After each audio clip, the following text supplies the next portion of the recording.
So tell me one thing, जेव्हा bucket list बद्दल आपण बोलूयात, मराठीतली पहिली अशी मेगा फिल्म आणि माधुरी दीक्षित त्याच्यामध्ये, आणि हे सगळं प्रेशर होता. किती खरं सांगू, सगळं खरं सांग. मला रेज होता, Okay. प्रेशर नव्हतं मला. हा हा मला रेज होता. कारण काय असतं, एक स्वतःवरचा पण राग असतो की आपण आतापर्यंत काय करायला आलो होतो आणि आपण कितपत करू शकलोय. राईट ठीक आहे. राईट. मला तर वाटतं अजूनही मी काहीच केलं नाही. अजून मी किती, आता पहिली फिल्म आली 2013 मध्ये, हो 12 वर्ष झाली आहेत. ही फक्त 6वी फिल्म आहे. राईट. असं नाहीये की मी नंबर मोजत बसलोय.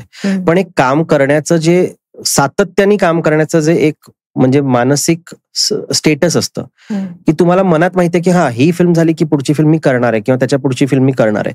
मध्ये एक काळ गेला बकेट लिस्टच्या आधी जेव्हा माझ्या 8 फिल्म सुरू होऊन बंद पडल्या. Yeah I know, I remember that period. So you also know right, Yes, we yes. Have talked about it. आणि तो काळ मला असं वाटत नाही की माझ्याच आयुष्यात आला आहे, खूप लोकांच्या आयुष्यात तो येतो, किंबहुना बहुतेक सगळ्यांच्या आयुष्यात येतो. कारण सुरुवातीची ती वर्ष असतात ज्याच्यात जर, आणि मला असं वाटतं खूप कमी लोक आहेत ज्यांना सुरुवातीच्या अगदी इनिशियल फेज मध्ये आउटस्टँडिंग सक्सेस मिळतो बॉक्स ऑफिसवर. फार कमी लोक, आणि ती मी म्हणेन की ते लकी नाही आहेत, त्यांची मेहनत असते जे त्यांचं लक बनवतं. मे बी माझी मेहनत ती पडली असेल, त्यामुळे मला ते यश त्या लेवलचं मिळू शकलं नाही. त्या पलीकडे जाऊन आपण काम करत राहायचं असतं हे माझ्या मनात पक्क होतं. त्यामुळे पण ती 4-5 वर्ष जी होती, 4 वर्ष मी म्हणेन, कारण बकेट लिस्ट शूट सुरू केलं आम्ही 2017ला, लास्ट फिल्म होती 2013. तर ती 4 वर्ष जी होती ना, ती माझ्यासाठी टफ होती.